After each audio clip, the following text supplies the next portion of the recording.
Қазақтың туыты, Норвегияның туыты. Норвегия мемлекетінің Берген деген қаласында қазақтар наурыз жасайды. Сол жерге келдім. Ассалаумалейкум. Наурызға қаласың.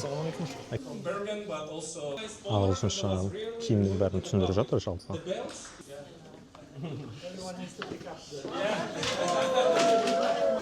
Қазақтың балалары кәмпит жерден алып жатыр да.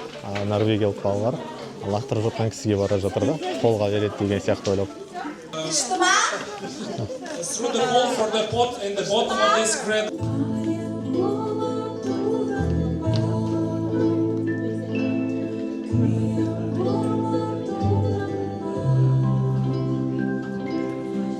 Make impact more. So Eric here demonstrating how you're actually dusty throughout of these years, but it's a good game. Өзім жалпы мұнай газ саласында жұмыс істеймін, инженермін. Бұл бірінші мемлекет емес біздің жанұяның. Норвегия мемлекетінде мектеп балаларға тегін. Қазақтармен осы норвегтердің немесе жалпы басқа еуропалықтардың жалпы айырмашылығы мен ұқсастығы қандай сіздің ойыңызша жалпы? Бұлар біз сияқты әрдайым кездесе бермейді. Мен бірінші рет таңғалғаным бұлар қойдың басын жейді екен. Біздікінде сияқты құлақ, тіл, көз деген сияқты. Соны өте мен таңғалдым. Сізге Норвегия ұнай ма? Иә, жақсы ұнайды. Қандай? Айырмашылығы, например, бұл жақта рабочий уақыт сағат 7-ден 3-ге дейін. Сосын бұл жақтың несі? Постоянно ыржиып жүру керек. Норвегияның адамдары жақсы күліп қарсы алады, бірақ та өзіне қарай жақын жібермейді. Таш көршің болса да. Отбасыңыз бар ма осында? Жалғыз. Аты жөніңізді айтып өзіңіз таныстырып өтсеңіз, Қазақстан қай жерден боласыз? Ахметьянов Рафаэль, Алматыдан боламын. Норвегияда 3,5 жылдай тұрып жатырмын қазір. Қай компанияда қазақтар көп жұмыс жасайды қазір осы Норвегияда? Осы жерде Бергенде. қиын айтуға. Сіз үйленгенсіз, отбасыңыз бар ма Қазақстанда? Жоқ, мен үйленбегенмін әлі. Бар, официально прям мынандай серьезный отношение емес, бірақ басталған бірдеңе бар. Қазақ? Жоқ, қазақ емес. Ұлты қандай? Ұлты Грециядан. Мереке ханымның үйінде наурыздан кейін бәріміз жиналып, жалпы осылай тамақ ішіп отырдық. Өте күшті өтті. Рахмет наурызға. Өте күшті жағдай өтті. Ол жақта да. Қазір қаланың ортасына қарай жылжуым керек. Ертерек барып, менде бүгін самолет сағат 10-да. Қазақтар наурыз жасайды. Сол жерге келдім. Осы ғимараттың ішінде жасау керек. Енді қателеспей келсем адрес бойынша. Автобуспен келіп алдым, жаңа мына жерге дейін остановкамен. Автобустың ішінде билет сататыны жұмыс жасамай қалды да. Сосын водительге алайын деймін ғой, картамен төлейін деп. Сосын водитель істемей қалып, несіші билет сататын водитель тұрды айтты. Болды кете бер деді, отыра бер тегін деді. Сосын түсетін кезде тағы сұрадым. Енді может сол кезде түсіп кететін шығар деп жаңа сұрап едім. Көрді да тағы да істемей қалды. Сосын болды кете бер деп сөйтті, өзі күліп қарап, жалпы өте мейірімді екен. Жалпы мысалы кіргізбей қойса да болатын еді, немесе билетің жоқ деген сияқтышы, неге электрон алмадың деген сияқты да айтуына болатын еді. Ешқандай ондай не болған жоқ, сұраған жоқ, жай ғана істемей қалып болды, кіре бер деді. Жалпы өте мейірімді болды, жалпы көп рахмет. Иә, дәл топ келттім. Қазақтың туыты, Норвегияның туыты. Ассалаумалейкум. Наурызға қаласың. From Bergen, but also some folks here joined us from the Stavanger, from the Oslo. Thank you for coming, for your time, and for joining us today. And first, let's officially open the part, and we invite here the Consul of Kazakhstan to Kingdom of Norway, Oljas Amantai. So, the floor is yours. Just a few words. Hello. If you don't mind, I will speak in my mother tongue. Құрметті ағайын, қадірлі отандастар, сіздерді бүгін осындай ұлыстың ұлы күні наурыз мерекесімен шын жүректен құттықтаймын. Наурыз дегеніміз бұл тек қана жаңа жылдың келуі ғана емес, бұл жаңару, үміт пен бірліктің символы. Бірлік дегеніміз қазаққа бір арнайы нәрсе. Мен бүгін көріп тұрмын, Ставангердің қазақтары да келе жатыр. Мен мысалы ертең біздің Астанадағы әріптестерімізге ақпаратты жеткізген кезде мен Ставангер және Берген қалаларында емес, Норвегияның батыс жағалауындағы қазақтарымыз осындай шара ұйымдастырды деп жеткіземін. Құдайға шүкір, бәріміз жиналдық. Ең бастысы осындай біз өзіміздің тамырымызбен ұлттық құндылықтарымызды, еліміздің мәдениеті мен тарихын насихаттап, ең бастысы келесі ұрпақтарымызға жеткізгеніміз дұрыс. Сол үшін бүкіл осы бүгінгі жиналған қауымға арнайы ұйымдастырушыларға зор алғысымды білдіргім келеді. Наурыз құтты болсын, әр шаңыраққа береке, әр отбасыға аманшылық, әр жүрекке қуаныш әкелсін. Құтты болсын. Рахмет. Thank you. Thank you for welcoming words and thank you. Tell briefly about geography, brief history of Kazakhstan, people there. So please welcome.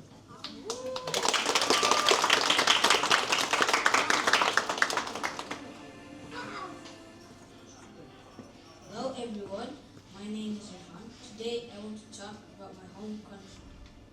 Probably many people in Europe have never been there. But Kazakhstan is a very big country. It's the 9th largest country in the world. Eggs and dairy foods. One famous traditional dish is bishparmak, which means 5 fingers because people traditionally ate it with their hands. Our favorite snack is bosa. Hospitality is a very important tradition in Kazakhstan. So you're all welcome to a notice celebration. The end.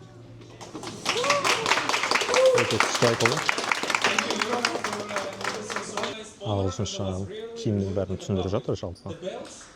Қай уақытта киетіні, қандай киім, қалай, не үшін арналғаны бәрін. Жалпы мына жерде ағылшында норвегиялықтар келіп жатыр да. Солардың бәріне түсінікті болу үшін ағылшын тілінде түсіндіріп жатыр. Өте керемет. So here at the Janar we'll do this shashu ceremony. Everyone has to pick up. Yeah. Wash your hands. Wash your hands. Кішкентай кезім есіме түсіп кетті, балалық кезім.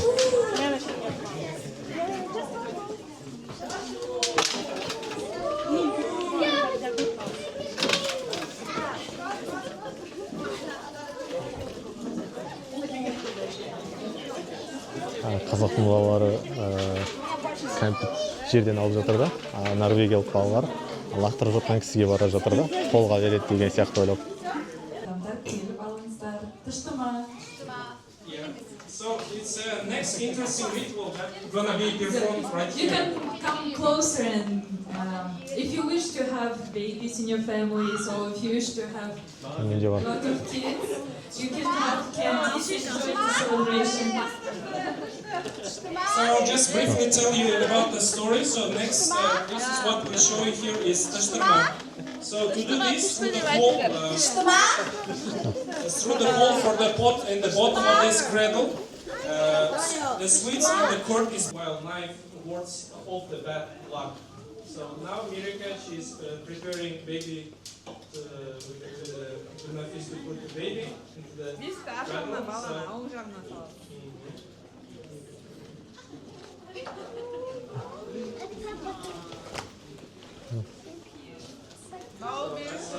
It's not like in a Hollywood movie, it's a real baby. Benim bağır olsun diye sağlıklı bakıtlı olsun, ömrü uzak olsun, akıllı olsun tek, akıllı ibadetsiz olsun.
I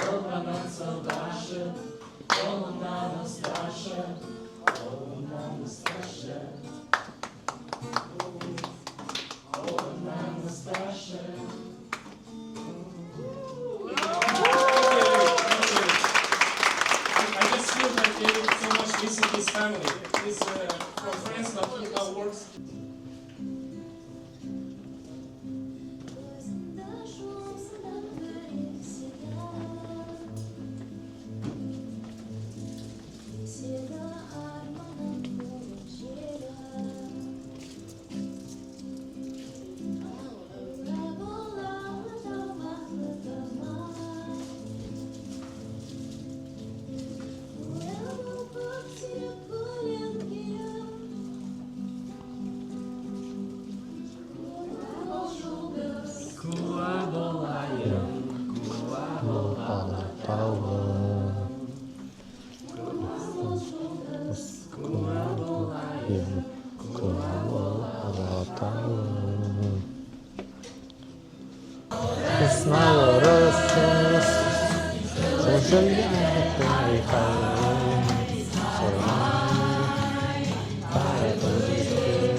Үйіп тұр тыңдап отыр.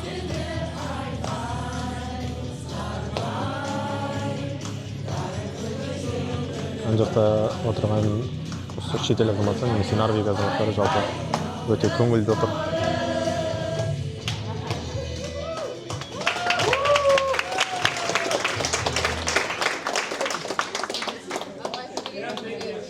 Thank you for a great song. You can recognize, but one of those games that we're gonna demonstrate you today with the help of the Eric is called first Asık Atı. Make impact more. So Eric here demonstrating how you actually use this Asık game. I think his skill get a bit dusty through all of these years, but it's a good game. And I don't know if I remember, I can just try it myself. I just okay. My elder son here, I don't want to join, so you can guys just come. I don't know,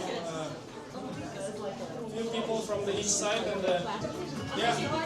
Okay, now you can start. Yeah, just go. Ready. Yeah. Go.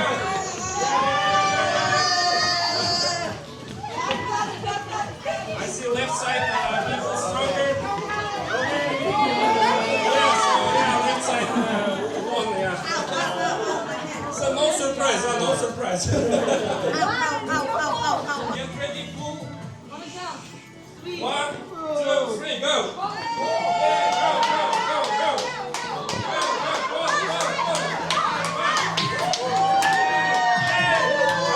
Балалар қатысып отыр.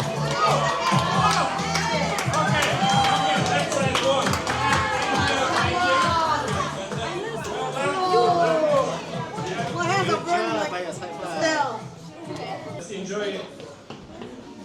Асықтар. Thank you.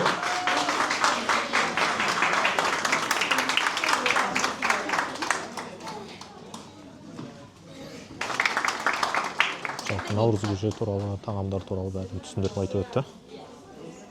Ағылшынша. Келіп жеңіздер деді.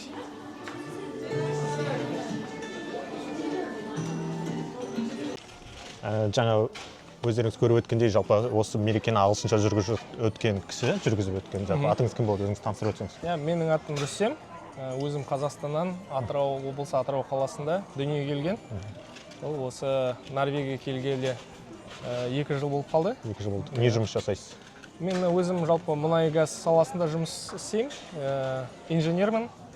Сол мұнай газ саласында мұнай іздеу, барлау жұмыстары, сосын әртүрлі соған байланысты операцияларға. Жалпы байқасам, Атыраудан адамдар көп екен. Жалпы мұнай болғаннан кейін сол жақтан адамдар көп пе жақта жалпы? Иә, солай шығар. Біз Атыраудан енді көп жас мамандар оқу бітіріп, сол мұнай газ саласына тәжірибе жинап жылдар бойы, біздің тәуелсіздігімізді алғалы бері сол жайлап біздің жаңағы мамандар жайлап шетелге шығып жатыр деген сияқты. Қазір көптеген елдерде, бұның ішінде енді Норвегияның өзі бар. Сол жұмыс барысымен көптеген жанұялар жайлап қоныс аударып келеді. Осы Наурызды өстіп ұйымдастырып жатқандарыңызда қанша уақыт болды жалпы? Өзіміз негізі Наурыз осы келгелі бірінші рет осылай жиналып отырғанымыз, Берген қаласында. Оған дейін алдыңғы жылы Наурыз ұйымдастырамыз деген ой болған, бірақ енді оразаға сәйкес келгесін бұл идеяны келесі жылға қалдырамыз деп ойладық. Бірақ көптеген енді өзіңіз көріп отырғандай қазақ қауым бар, осы Норвегияда тұратын, ең үлкені мүмкін Ставангердегілер болар. Бірақ мынау Бергенде енді мен естуімше бойынша көптен бері ұйымдастырып тұрған бірінші Наурыз.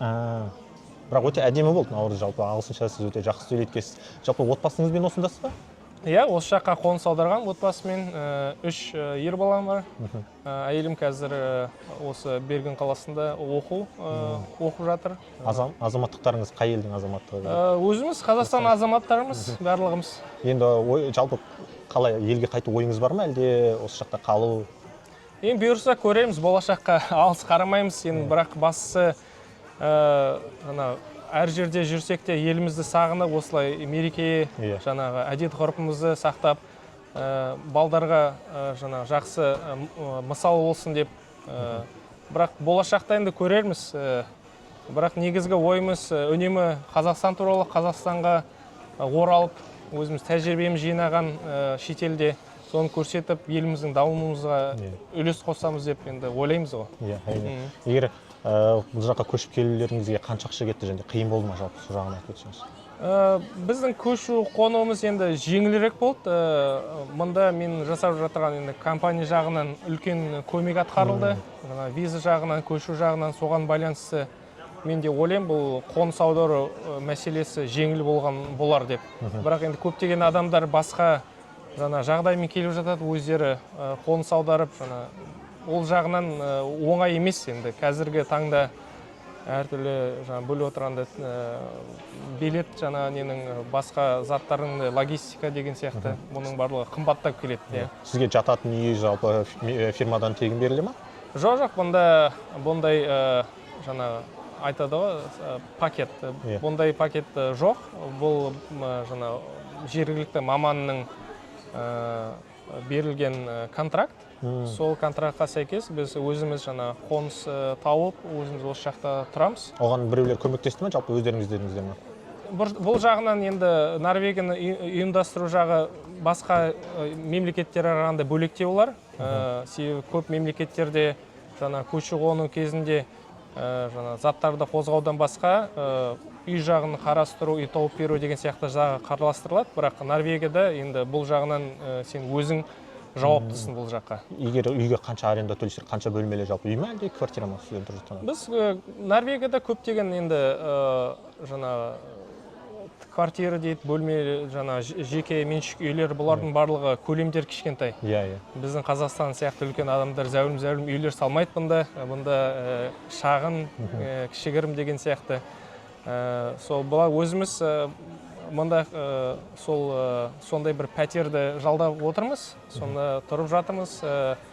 Бірақ көптеген адамдар енді бара-бара көп осы елде жұмыс жасаймыз, ұзақ қаламыз дегендер жайлап енді пәтерді алу жағын қарастырады. Бірақ енді Қазақстанға салыстырғанда бұнда деген үлкен айырмашылық бар. Пәтерлердің бағасына байланысты деген сияқты. Енді жалпы Қазақстаннан келіп осы жақта жұмыс жасап жатсыз. Енді қанша уақыт жұмыс жасаймын деген жалпы жоспарыңыз бар? Сіздің контрактыңыз бар шығар, бір белгілі уақытта? Бұл контракттың негізі біту уақыты жазылмаған.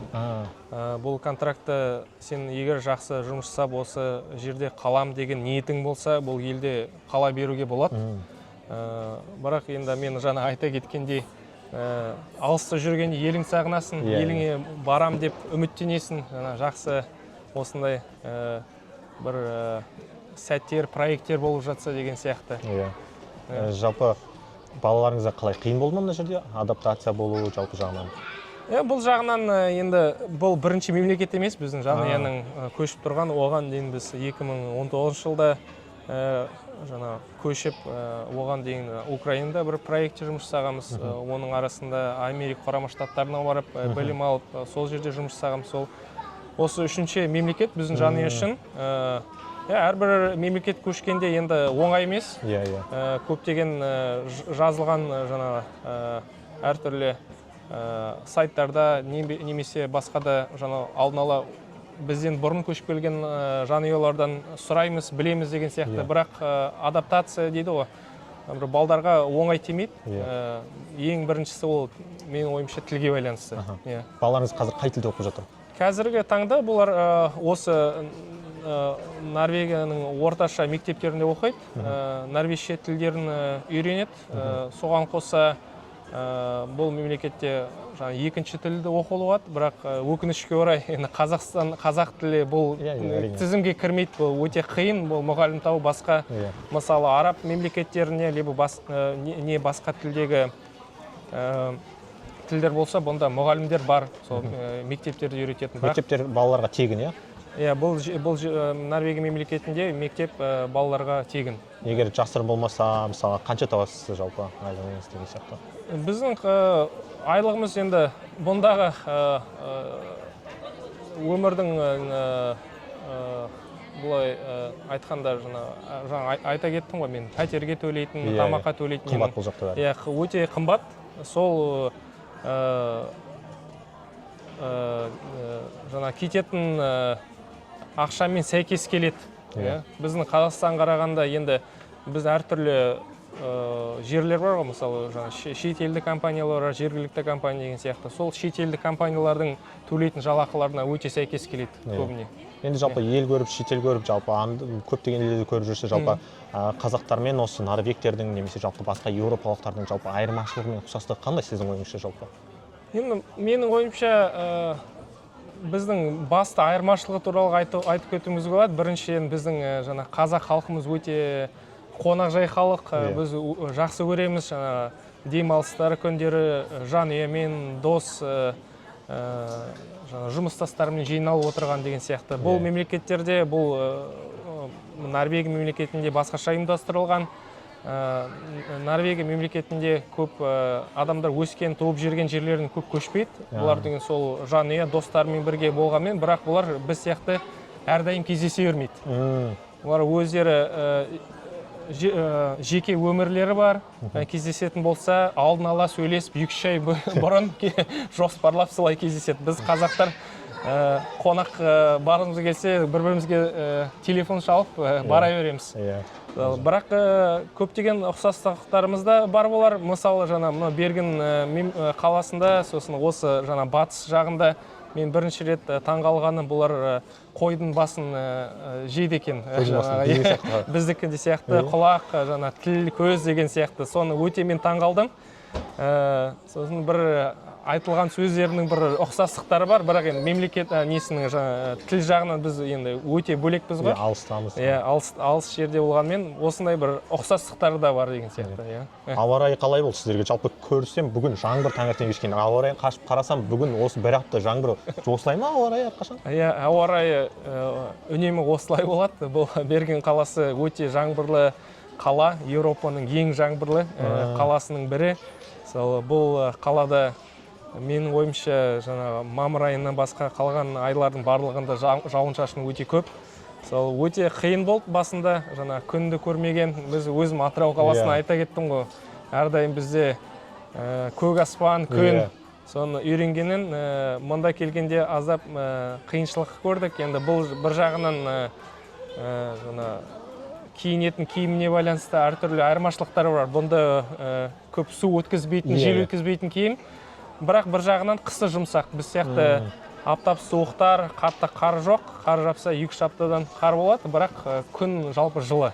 Демек, қысы қатты емес. Жалпы адамдарда мұндай ой бар. Норвегия дегенде қысы қатты, 50 градус суық дегенді ойлайды жалпы адамдар. Олай емес, бұнда әртүрлі Норвегияның өзі географиялық тұрғыдан енді солтүстігі мен оңтүстігі деген ұзын мемлекет қой. Сол үшін бұлардың енді төменгі оңтүстік жағы Берген қалалары жаңбырлы, қысы жылы, себебі мұхитқа жақын деген сияқты. Егер ары қарай бұдан 2-3 сағат ұшып, Тронхайм деген ар жақта қалалар бар.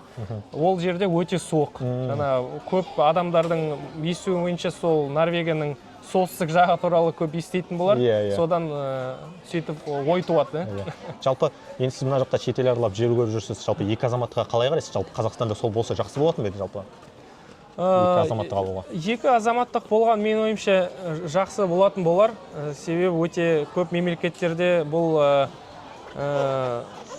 екі азаматтық жағы қарластырып, біздің көршілес мемлекеттердің көбінде де осы екі азаматтылық бар деген сияқты. Біздің Қазақстанға келгенде екі азаматтылық бұл өте үлкен шешім. Егер сен өзің азаматтығынан бас тарту, енді өзің мемлекетіңнен кіндік қаның тамған жерінен кету деген сияқты мен бірдей келеді ғой. Мен ойымша енді екі азаматтылық болса негізі жақсы болған болар деп ойлаймын.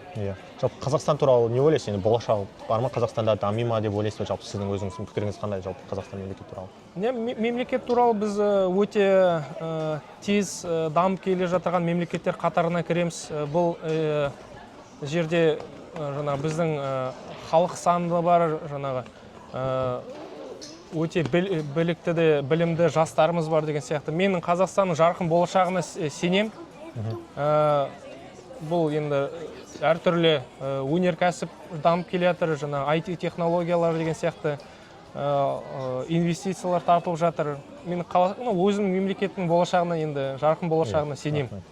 Жалпы осындай сұхбат бергеніңізге рахмет. Енді жастарға айтып кетеріңіз қандай? Сіз сияқты мықты болу үшін әлемді аралап, жұмыс жасап, жақсы осындай мықты мемлекеттен. Бұл жерде енді айлық жоғары болғаннан әрине сіздің айлығыңыз ол жоғары, инженер, жалпы мұнайда ол өте жоғары жалақы аласыз деп ойлаймын. Жалпы сондай жетістікке жету үшін сіз үшін жастар не істеу керек? Жалпы сонда бір мағлұмат айтып, жаңағы бір не айтып өтсеңіз, ағалық кеңесіңізді айтсаңыз. Менің ең бастысы бұл еңбек істеу керек. Енді жастар біз өте айттым ғой, білікті қазір. Бізді де солай Қазақстаннан бастадық, орта мектептерден, лицейден өттік деген сияқты. Бастысы білім, жаңа білім алуды тоқтатпау керек, әрдайым оқып, тәжірибе жинап. Қазақстанда өте үлкен проекттер бар, әртүрлі жақсы маман болуға ең бірінші қадам аттаудың бүкіл жолдары бар. Соны бара-бара еңбек, білім, сол тәжірибені жинап, жайлап осындай жақсы маман болуға аттануға бүкіл жақсы жағдай жасалған. Сол егер жайлап осы жолмен жүре берсең, жайлап менің ойымша жастар көптеген жерлерге бара алады, көптеген жетістіктерге жете алады деген сияқты. Сол басты сол еңбек ету, білім алу. Рахмет сұхбатыңызға жалпы. Керемет сұхбат болды. Рахмет. Бүгін жасалған тамақтар. Шай, кофе, самса, плов, манты, наурыз көже.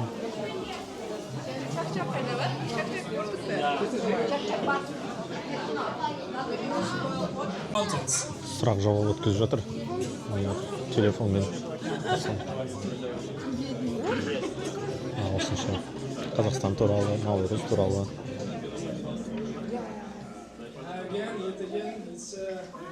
It has no access to ocean. It's the biggest country in the world without access to ocean. 21 right answers. Now it's the third place. Жарыстан орын алған кісілерге сыйлық берді.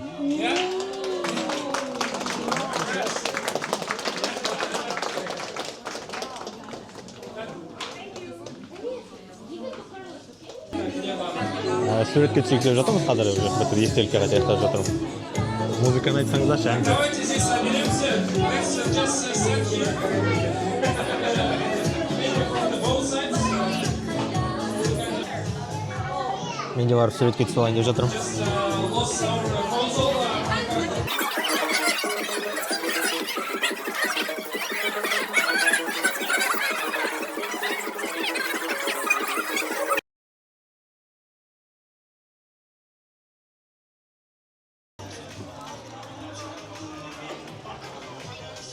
Бүгін Норвегияда тұратын кісіден сұхбат алайын деп жатырмын. Жалпы аты жөніңіз кім болды? Өзіңіз таныстырып өтсеңіз. Жаншат, Атыраудан келдім. Норвегияда тұрып жатқаныңызға қанша жыл болды? 6 жыл жарым болды. 6 жыл болды. Қалай жалпы сізге Норвегия ұнай ма? Иә, жақсы ұнайды. Енді келген кезде мысалы қиын болды ма адаптация жалпы? Иә, қиын болды. Неге десе норвежский тілді түсінбейтін болғандықтан, азғантай ағылшын тілі болғаннан кейін қиыншылыққа түсті. Қазір норвег тілін білесіз? Иә, білем. Уровеньнен Б-ді өттім. Келу сізге жалпы қиын болды ма ана жаққа? Жоқ, ондай қатты қиын болған жоқ. Ақша жағынан қанша кетті жалпы келуіңізге жолға? Енді келгеніңіз ұзақ болған екен, жай есеп бойынша қанша кетті деп ойлайсыз енді? Миллиондай. Миллион теңгедей кетті, иә? Иә.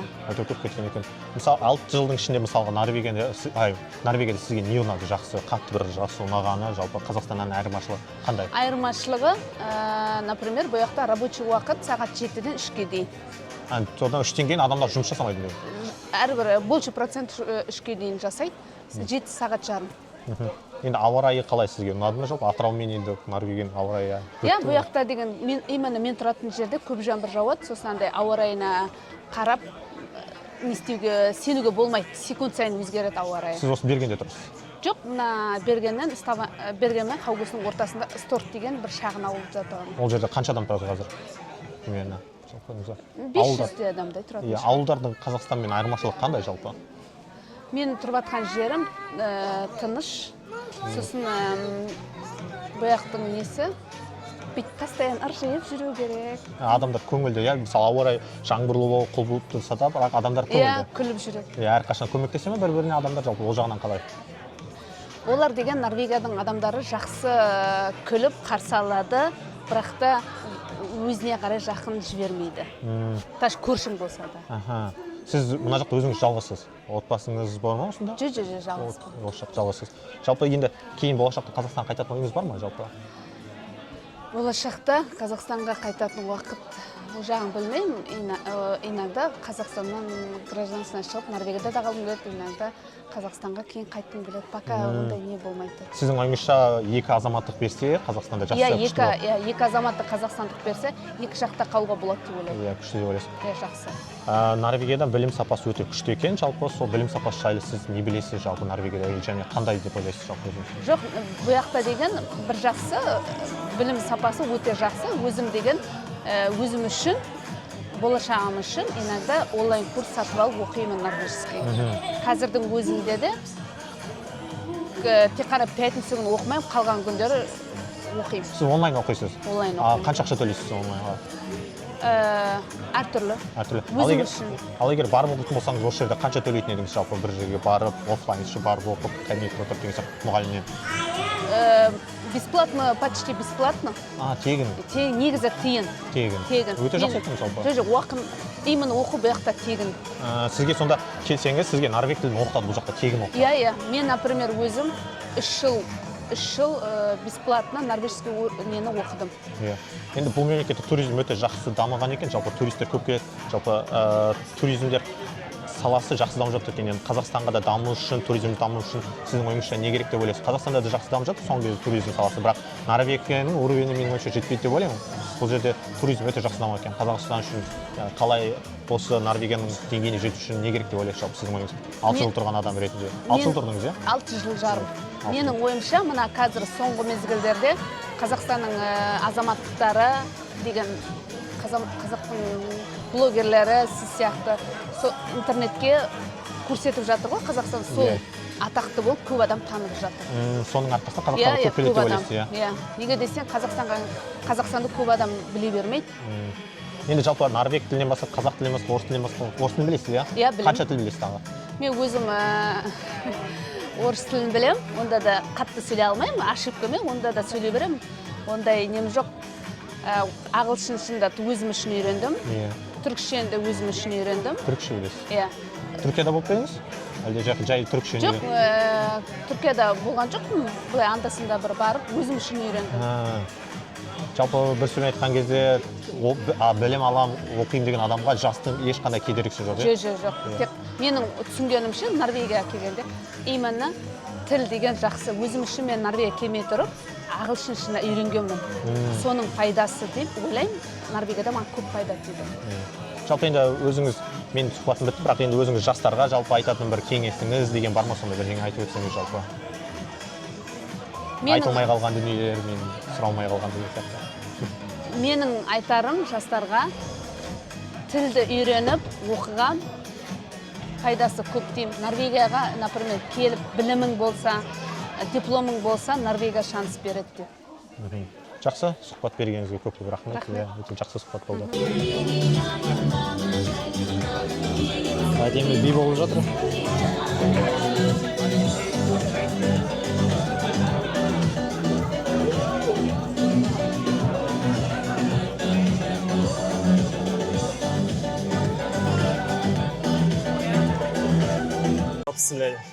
Бүгін Наурыз мерекесіне жалпы ұйымдастыруына салыстырған кісінің біреусіне сұрақ алайын деп жатырмыз. Аты жөніңізді айтып өзіңіз таныстырып өтсеңіз, Қазақстан қай жерден боласыз? Ахметьянов Рафаэль, Алматыдан боламын. Норвегияда 3,5 жылдай тұрып жатырмын. Жалпы отбасыңызбен келдіңіз бе, әлде өзіңізбен? Жоқ, жалғыз келдім. Не жұмыс жасайсыз?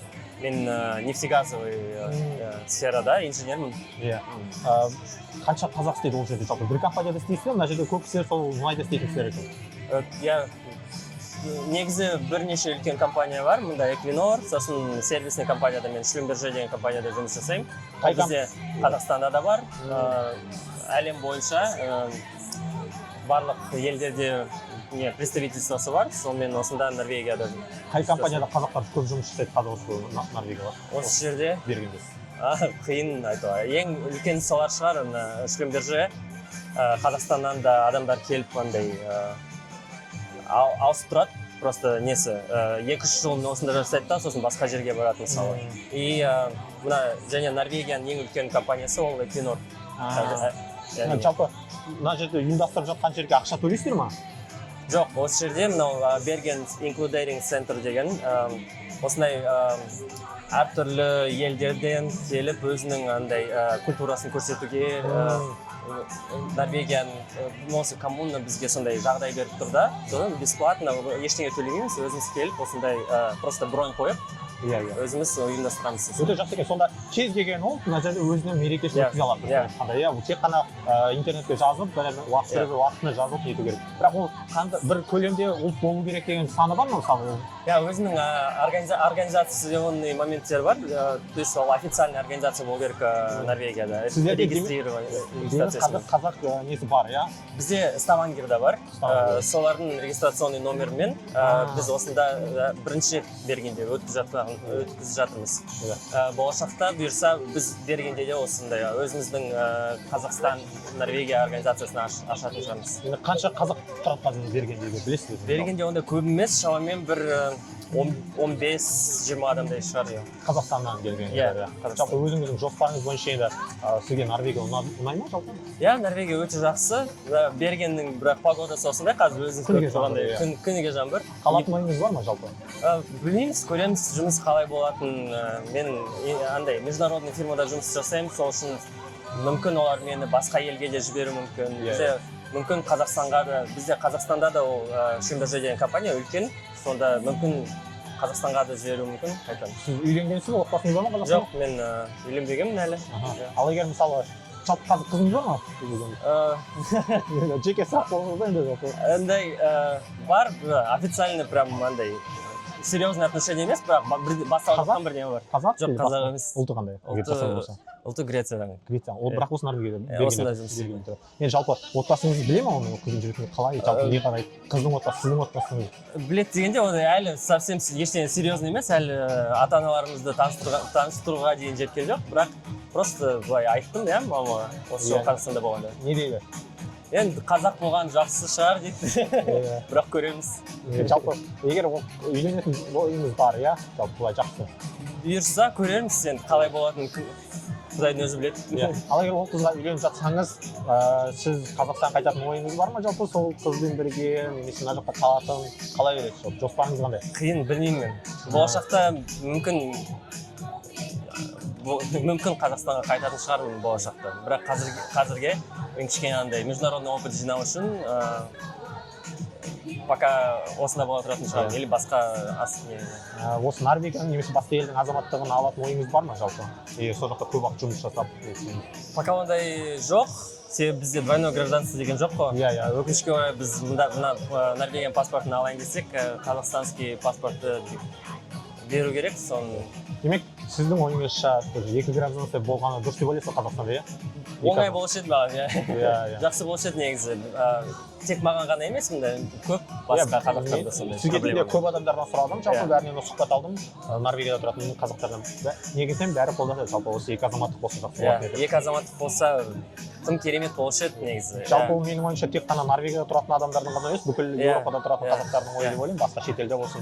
Иә, өкінішке орай андай, мысалы Европа елдерінің паспорты кішкене не да, андай құндылығы кішкене көбірек, өйткені виза көп жерге керек емес та. Бізде Қазақстан паспорты кішкене дамып жатыр қазір, списокте кішкене жоғарылап. Бірақ, өкінішке орай, мына мысалы Норвегиян паспортын алайын десең, Қазақстан паспортын беру керек, сол кішкене андай. Сіздің жасыңыз қаншада? Мен 32-демін қазір. 32-де. Енді сіздің ойыңызша жалпы Норвегиядан басқа қанша мемлекетте болдыңыз? Жұмыс бабымен болсын. Мен Қытайда болдым. Қытайда тоже жұмыс жасадыңыз? Жоқ, мен оқыдым. Енді сіздің ойыңызша жалпы жас ретінде, жас маман ретінде жұмыс жасап Қазақстан болашақ қандай? Не ойлайсыз жалпы болашақта Қазақстан қалай дамиды сіздің ойыңызша жалпы? Қазақстан қазір жақсы дамып жатыр негізі. Көп қандай тоже международный фирмалар Қазақстанға келіп жатыр. Болашағы жарқын болашақ күтіп отыр деп сенемін енді. Бұйырса бізде үлкен мысалы андай опыт алып Қазақстанға бір қайтып бірдеңе өзгертіп, бірдеңе өзіміздің үлесімізді қосамыз деп көреміз қалай болады. Жалпы рахмет сұхбатыңызға. Енді жастарға сіздің ойыңыздан жалпы айтылмай кеткен жалпы немесе бір ағалық кеңесіңізде не айтасыз жалпы айтып өтсеңіз соны? Сіз сияқты шетелде жұмыс жасап мұнай компаниясында айлық таушы. Жасырын болса айлығыңыз қанша егер? Оны айта алмайтын шығар. Фирмалық құпия дейсіз ғой. Фирмалық құпия. Айлық жақсы, жалбы жоқ. Жалпы онда бір неңізді ағалық кеңесіңізді айтсаңыз. Бір кеңес болса, ешқашан қорықпаңыз деп айтам. Негізі ең бірінші рет өз елінен басқа елге көшу өте қиын. Басында барлығымыз сол қиыншылықтан өттік. Көбісі содан қорқады, бірақ одан қорықпаңыздар. Барлығы да барлығын жасай аласыз. Көз қорқақ, қол батыр дейді ғой, сол сияқты. Басқа елге көшкіңіз келсе, мысалы, или просто 1-2 жылға барып қарағыңыз келсе қалай екен деп қорықпай жасаңыздар. Сосын Қазақстан әрқашанда күтеді бізді. Егер анда барып бірдеңе болмай қалса, әрқашанда үйге қайтып Қазақстанға қайтуға болады. Рахмет сұхбатыңызға, өте күшті сұхбат болды. Ағалық кеңесіңізді айтқаныңыз үшін.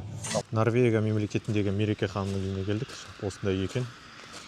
Күшті әдемі. Мына жақта табиғат, жаңбыр жауып тұр. Қане кірейік. Бисмиллахиррахманиррахим.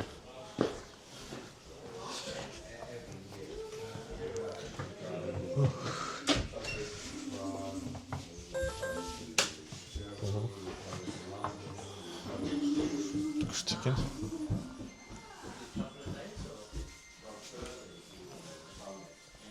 Шыққа сумка сияқты. Сумкамды қояйын.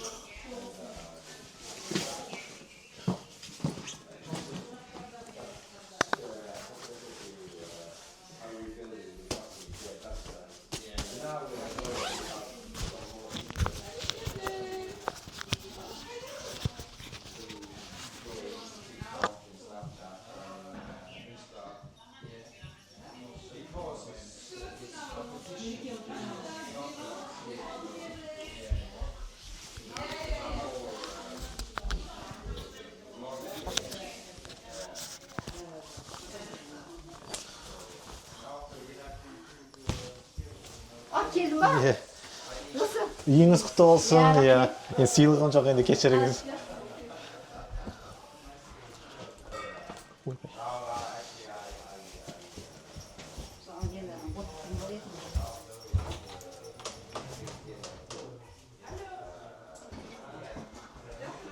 Түсірсем бола ма? Білмейді.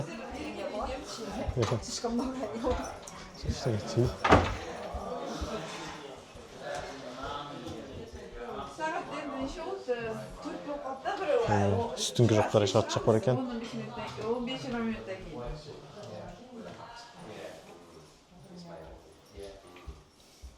Ya.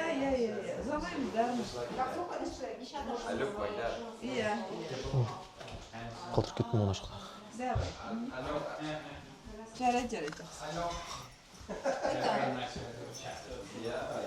Üstünde tағы бір этаж бар ма? Үстінде этаж бар екен ғой, да? Да, Сөзсен мы болды лучше ғой. не снимать там балдар, компания. Жарайды.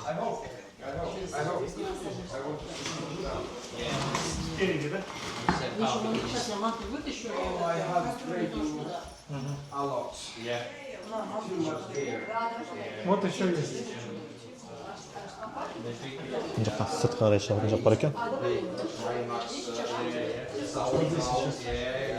Потом этот Рафаэль просил, ты положи сразу себе. Тұрып жүру.